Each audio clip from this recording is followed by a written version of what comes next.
It doesn't want to spin. Let's make a painting. And of course we're gonna put water, flip the page, put a lot of paint on the back, a lot of water on the back, flip it over, make sure it's centered. All right, there you go, 50 seconds gone. Okay, so take the multiple brush, and the whole paper is not too wet, so I guess I'm gonna leave it as it is. And lately I'm doing a lot of paintings that I'm just putting like a paint straight up from the tubes, and I'm starting with lines. So I guess we're gonna keep going with this until I feel like I don't like it anymore, I guess. So what we're gonna do is we're gonna make this, there we go, some kind of road, I guess. We'll see what's gonna come out of this. There we go. For the sky, I'm gonna use even more purple, and we're gonna make some clouds. There we go. And one big cloud here. Okay, clean the brush. Now, of course, we gotta decide what is gonna be our second choice for color. And of course, it's gonna be bluey. Not very concentrate, but still around. And then very vibrant bluey over here. Good. Very simple. Now, a couple of things we did. First one is we established where is the ground and where is the background. Second one, we already established the foreground and the big clouds on the top. So the big clouds is going to be, of course, our either supportive or main character, and that's very dependent from what we're going to put on a lake right here.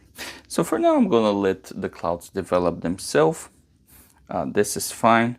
I'm going to take the multiple brush, and what I'm going to do is I'm going to push down, and I'm going to start all the way from the clouds.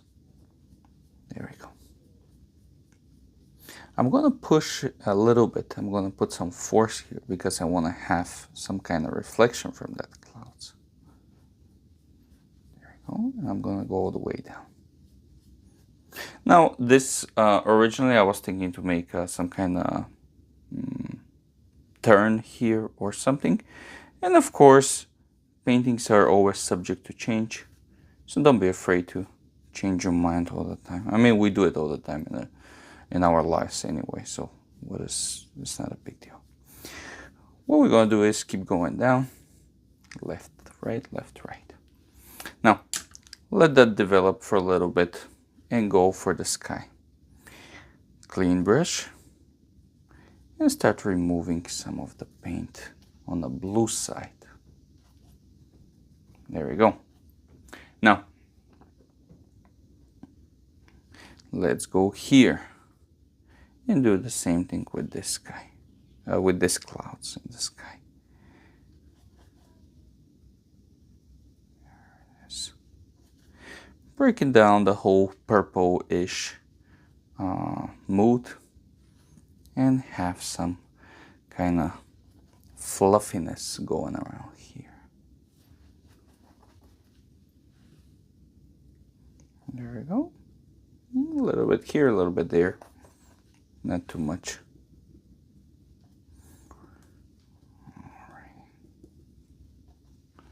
All right, fine. Maybe a little bit more here. We want to keep the overall the tone of this.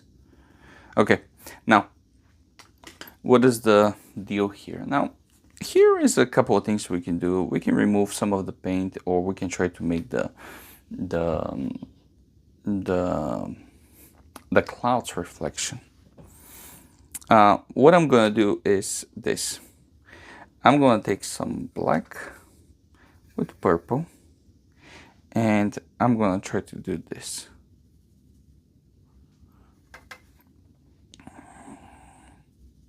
So we're gonna focus on this cloud. There we go. And this one. Now, of course, this is going to be our second layer on the on the foreground, because the first one was the main colors and all that stuff, and the second one, of course, is gonna be the more detail. Try to mimic the light, the fluffiness of the clouds. And now, of course, back to multiple brush. Now this time, I don't want to try to push too hard, just barely touching. Same thing, barely touching. Same thing we did earlier. There we go. And here is that was the whole preparation. And now we're gonna take the palette knife. By the way, this have no purpose, I just like to do it. And we're gonna start pushing.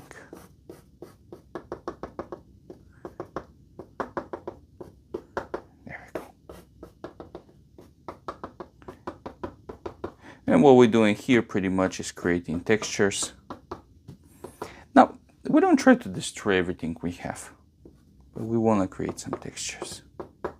Now, of course, more we go up, less you're gonna be able to see these textures. And that's gonna be the representation of, by the way, here, need to be pushed a little bit because of this cloud. But this is gonna represent our waves and all that stuff. Okay, good. Now, here is the question, do we wanna leave it like this, or we wanna add something here? And of course, we can add two things. First one is some kind of object. So it can be subjective painting, or we can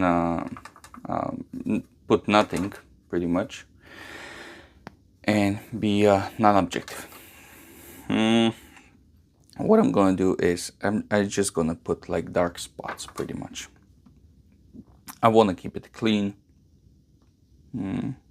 I don't want to put too many things going around. So we're just going to add some dark spots and we're going to call it a day. I guess both, if you want to go for some kind of detail, for some kind of object. Details is going to, for a detail, a bolt will be fine. Here we're going to put some almost dry brush. I will take pure black right now.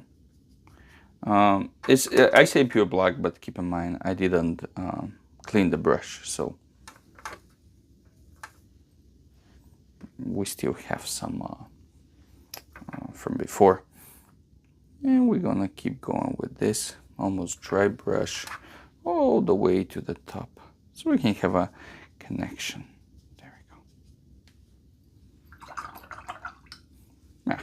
Simple enough. And there you go. Watercolor, abstract, landscape.